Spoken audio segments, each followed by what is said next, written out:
The text message arrived at 3:17 a.m., buzzing my phone to life in the darkness of our Boston brownstone.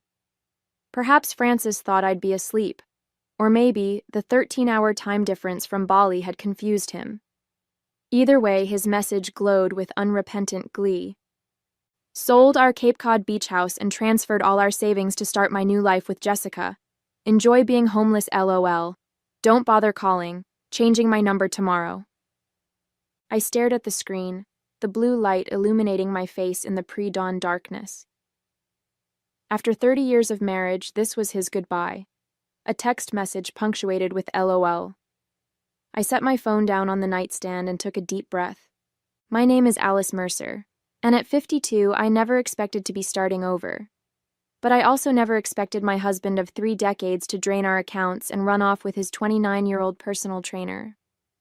Though, to be honest, I had suspected something for months. The first sign had been Francis's sudden interest in fitness last spring.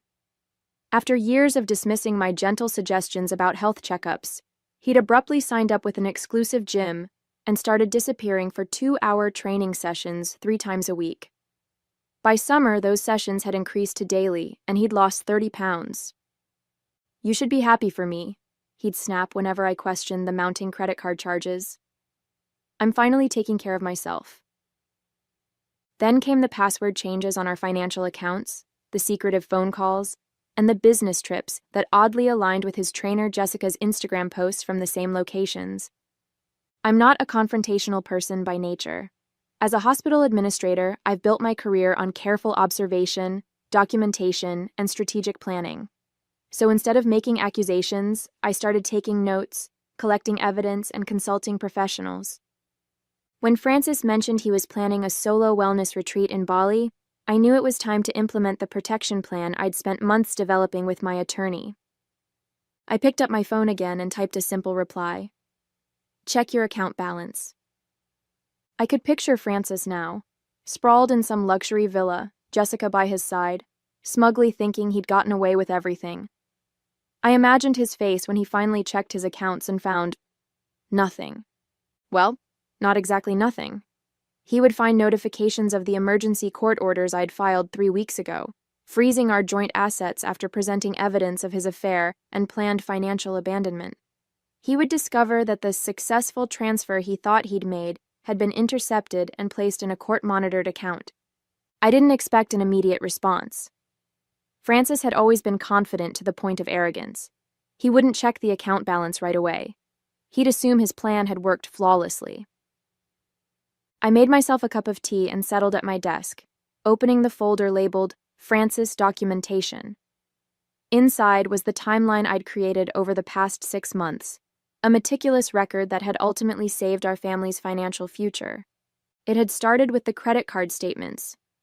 Francis had always been careful with money, scrutinizing every purchase I made. So when he began spending $500 weekly at Elite Training Solutions without discussion, I knew something was wrong. Then came the random cash withdrawals, $2,000 here, $3,000 there, always just under the amount that would trigger a notification from our bank. My first step had been to quietly consult with Diane, our family attorney, who recommended I begin gathering evidence without confrontation. "Document everything," she'd advised. "If he's planning what I think he's planning, we'll need a solid paper trail." So I did.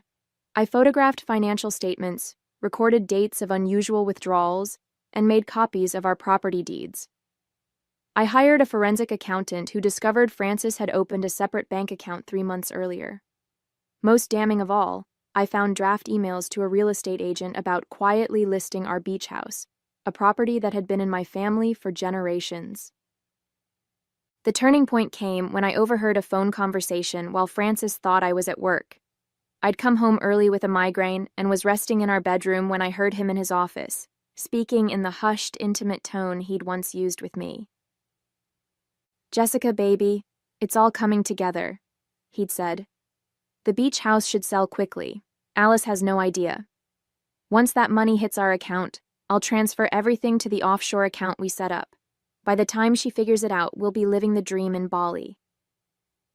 I'd lain there absolutely still as my husband of 30 years plotted to leave me destitute. The next day, I took everything to Judge Martinez, who had seen enough of these cases to recognize the pattern. The emergency asset protection order had been granted immediately, placing all our joint assets under temporary court supervision. Any attempts to transfer large sums would be automatically flagged and held. The morning light was beginning to filter through the curtains now. Our children, Thomas and Elise, would be calling soon. They knew everything. I'd sat them down 3 days ago to explain what their father was planning and the legal steps I'd taken. At 27 and 24, they were old enough to understand betrayal, though the pain in their eyes had nearly broken me. My phone buzzed again. It was a notification from our banking app. Someone was attempting to access the account from an international IP address. Francis was finally checking his balance. My phone rang 15 minutes later. The screen displayed Francis's number. Apparently, he hadn't changed it yet, as threatened. I let it ring 4 times, using the moments to center myself before answering. "Alice, what the hell did you do?" Francis's voice was a mixture of rage and panic, the sound of his paradise crumbling around him. "Good morning, Francis," I replied calmly. "I see you checked the accounts." "This is my money," he shouted. "You had no right to—" "Our money," I corrected him. "From our 30-year marriage. Money we saved together for our retirement and the children's futures." "I'll fight this," he threatened, his voice dropping to a harsh whisper. I could picture him stepping away from Jessica, trying to hide the catastrophe unfolding. "You won't get away with this." "I've already gotten away with protecting what's legally mine," I said. "Judge Martinez was particularly interested in the recorded conversation where you discussed, and I quote, 'leaving Alice with nothing while we live it up in Bali.' The beach house transaction has been voided, by the way. The buyers were very understanding when their attorney received the court order." The silence on the other end was punctuated only by Francis's ragged breathing. Then I heard a female voice in the background asking questions, growing increasingly agitated. "Is that Jessica?" I asked. "You might want to let her know that the offshore account you set up has also been frozen, and the authorities have been notified about potential tax evasion." "You've been spying on me," Francis finally managed, his voice hollow. "No, I've been protecting myself from your calculated betrayal," I replied. "There's a difference." I heard muffled arguing on the other end, Jessica's voice rising in both volume and pitch. Their dream of living off my family's money was evaporating in real time. "Francis," I continued, "the court has scheduled an emergency hearing for Monday. You're required to attend, either in person or via video conference. Your passport has been flagged, so I suggest you make arrangements to return." "Flagged? What does that mean?" The panic in his voice was palpable now. "It means that while you can leave Bali, you'll be detained when you attempt to enter any country other than the United States. The judge was concerned you might attempt to disappear with marital assets." The muffled argument in the background was growing louder. I could make out Jessica saying something about promises and wasting my time. "I've emailed all the court documents to you," I said. "Diane suggested I also copy your brother Michael since he's an attorney. He called me this morning, by the way. He's disappointed." That was an understatement. Michael had been furious, offering to fly to Boston immediately to help me navigate the legal proceedings. "My brother has lost his mind," he'd said. "Dad would be ashamed." "Alice, wait." Francis's voice had changed now, desperation replacing anger. "We can work something out." "We will, through the proper legal channels," I replied. "I suggest you find a good attorney. Oh, and Francis, the children know everything. They've seen the evidence. They've read your text." The next 48 hours unfolded like a slow-motion car crash, one that I was watching from a safe distance. Francis tried calling 17 more times that day. I answered only once more, informing him that all future communication should go through our attorneys. After that, I forwarded his calls to Diane's office, where her assistant documented each attempt. By evening, Francis's brother Michael had arrived at my house, bringing both legal expertise and moral support. "I've reviewed everything," he said, spreading the documents across my dining room table. Alice, you did everything exactly right. The evidence is overwhelming, and the judge's protective orders are solid. What do you think he'll do next? I asked, pouring us both coffee. Michael sighed. If he were thinking clearly, he'd get on the next flight home and try to salvage what he can. But Francis has always doubled down when cornered. As if on cue, my phone buzzed with an email notification. It was from Jessica, not Francis. Mrs. Mercer, it began formally. I feel I should inform you that Francis misrepresented his financial situation to me. He told me the beach house was his alone, inherited from his parents, and that you had agreed to divorce. I never would have become involved had I known the truth. I am ending our relationship effective immediately. Michael read it over my shoulder and let out a low whistle. Rats and sinking ships, he murmured. Should I respond? I asked. Absolutely not, Michael advised. Forward it to Diane and let her add it to the file. Jessica might be trying to position herself as an unwitting victim here. The next morning brought news from the forensic accountant. Francis had made several attempts to access various accounts overnight, trying different passwords and even attempting to change the recovery email addresses. Each attempt had been logged and reported to the court. He's digging himself deeper, Diane said during our morning call. The judge takes attempts to circumvent court orders very seriously. By midday, we received word from the attorney in Cape Cod that Francis had called the real estate agent, demanding they proceed with the beach house sale despite the court order. The agent, already aware of the situation, had recorded the call and sent it directly to Diane. This is actually helpful for our case, Diane explained. It demonstrates his intent to violate the court's orders even after being formally notified. Thomas and Elise came over for dinner that evening. They'd both taken personal days from work, still processing their father's betrayal.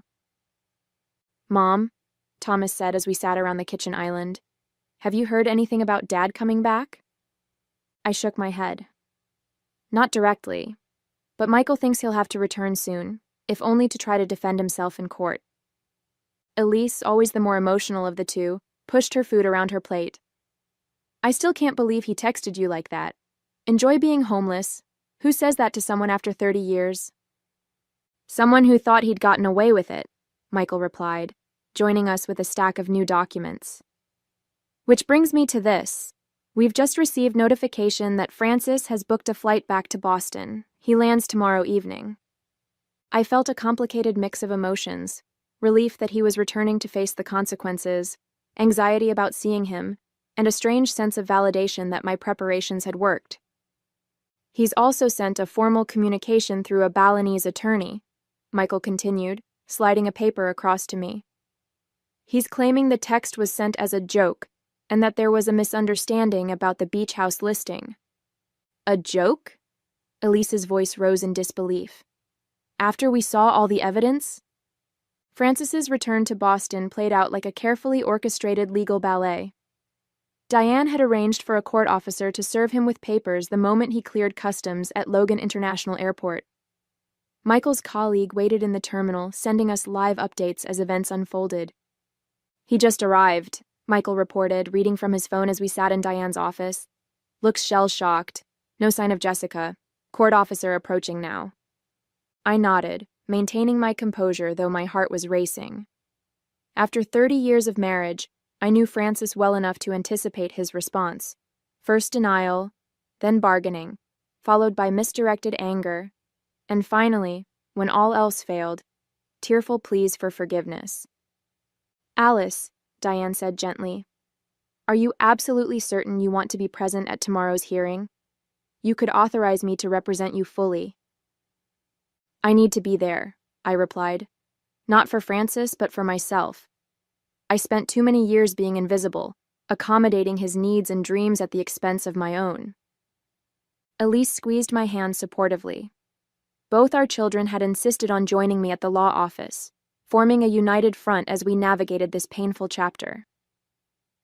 2 hours later, Francis's newly hired attorney called Diane. They requested an emergency meeting before the hearing, a last-minute attempt to negotiate.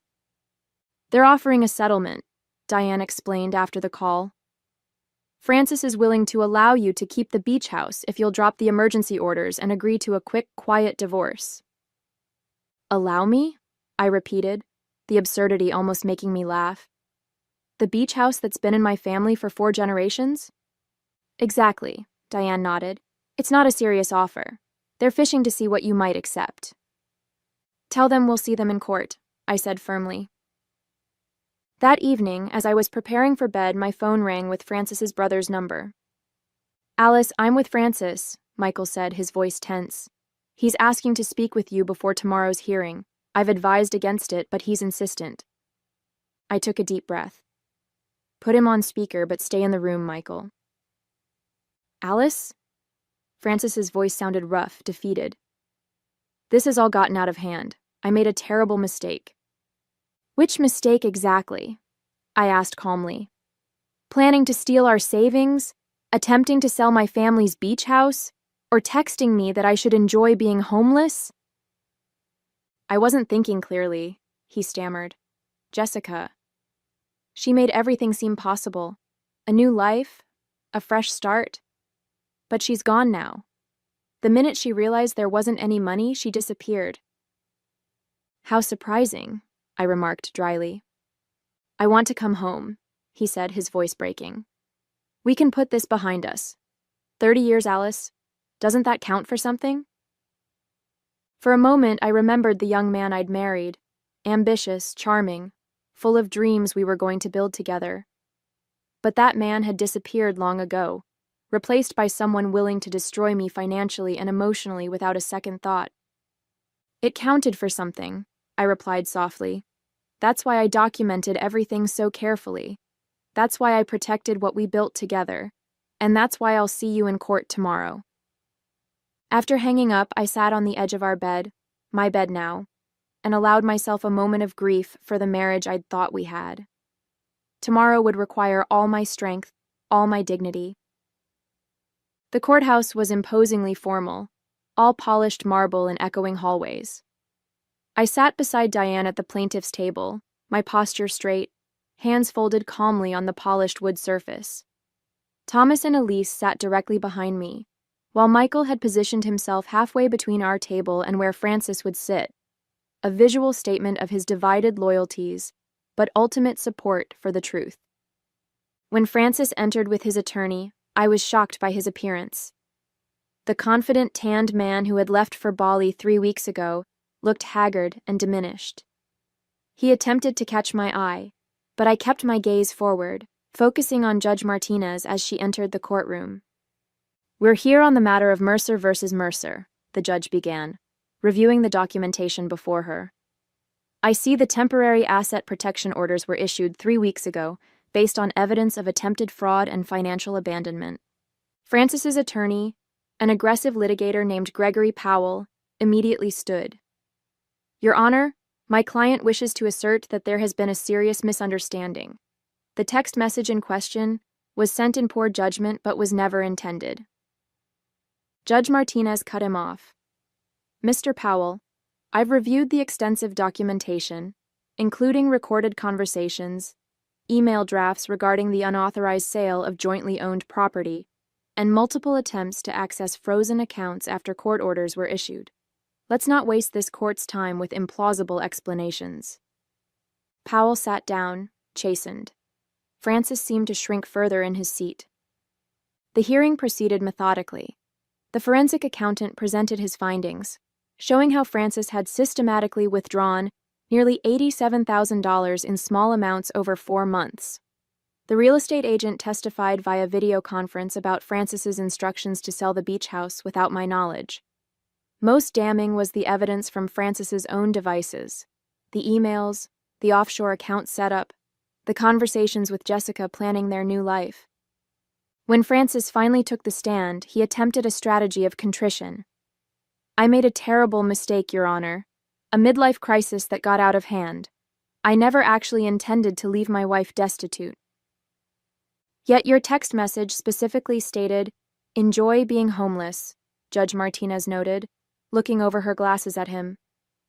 I was showing off for Jessica, Francis admitted, his voice barely audible. I wanted to impress her. By threatening to make your wife of 30 years homeless? The judge's tone made it clear how she viewed this explanation. After 3 hours of testimony, Judge Martinez delivered her ruling. The court finds overwhelming evidence of attempted fraud and financial abandonment. The temporary orders freezing all marital assets will remain in place pending final divorce proceedings. Additionally, she continued, fixing Francis with a stern gaze, the court finds Mr. Mercer in contempt for his multiple attempts to circumvent these orders after notification. She assigned a court-appointed financial guardian to oversee all marital assets during the divorce process and ordered Francis to surrender his passport. Most significantly, she granted my petition for exclusive use of our Boston home and the Cape Cod beach house during proceedings. Mr. Mercer, she concluded, the court takes a very dim view of attempts to hide marital assets or deliberately impoverish a spouse. You're fortunate that Mrs. Mercer discovered your plans before you succeeded. As we gathered our things to leave, Francis approached, ignoring his attorney's attempt to stop him. Alice, please, he began, his voice breaking. Where am I supposed to go? I looked at him directly for the first time that day. That's a question you should have considered before telling me to enjoy being homeless. I'm sure you'll figure something out. 6 months after the court hearing, I sat on the deck of the Cape Cod beach house, watching the October sunset paint the water in shades of gold and crimson. The divorce had been finalized 3 weeks earlier, ending our 30-year marriage with the stroke of a judge's pen. The final settlement had been fair but firm. The court awarded me the beach house outright, plus 70% of our retirement funds and investments, citing Francis's deliberate attempt to defraud. Francis received the smaller of our 2 cars and enough liquid assets to secure modest housing. He'd been ordered to pay my legal fees in full. More tea, Mom. Elise appeared at my side, the sea breeze tousling her hair. Thanks, sweetheart. I accepted the steaming mug, wrapping my hands around its warmth as the evening air cooled. Thomas emerged from inside, phone in hand. Uncle Michael called. Dad's finally found an apartment. He starts his new job at the community college next week. I nodded, feeling neither joy nor sorrow at the news. Francis had lost his executive position after the scandal. His former company wanted nothing to do with someone who'd attempted such calculated financial deception. Are you okay? Elise asked, studying my face. I am, I replied, surprised to find it was true. I never wanted Francis to suffer. I just wanted to protect what was rightfully ours. As the waves lapped gently against the shore, I realized that while Francis had lost nearly everything, I had gained something unexpected, strength I never knew I possessed, and a clearer vision of the life I wanted to build moving forward. 1 year to the day after receiving Francis's cruel text, I stood at the podium in Boston University's conference center, addressing a room full of attentive faces. The event, Financial Security After Betrayal, had drawn over 200 attendees, mostly women over 50 facing situations similar to mine. Preparation isn't paranoia, I told the audience. Documentation isn't distrust. They're forms of self-protection that everyone deserves. After my case had been covered in the Boston Globe, I'd received dozens of messages from women who had experienced financial abuse but hadn't known how to recognize it or protect themselves. Their stories had inspired me to team up with Diane and several financial experts to create this workshop series. In the front row sat Thomas and Elise, both beaming with pride. Beside them was Michael, who had become an unexpected ally and friend throughout the divorce. In the months since finalizing my divorce, I had found purpose in helping others navigate similar situations. As for Francis, I had heard he was slowly rebuilding his life. The last update from Michael mentioned he was teaching business ethics at a community college, an irony not lost on anyone in our family. Jessica had apparently moved on to another affluent target in Florida. After the presentation, as people lined up to ask questions, an older woman grasped my hand tightly. My husband of 42 years is planning something similar, she whispered. Thanks to you, I've already contacted an attorney and documented everything. Her words validated everything. The pain, the public exposure, the difficult decisions. What Francis had intended as my destruction had instead become a foundation for helping others. As I drove home along the familiar coastal route to Cape Cod, I felt something that had been absent for too long. Peace. Not because Francis had faced consequences, but because I had found strength I never knew I possessed. Sometimes the most powerful response to cruelty isn't revenge, it's resilience.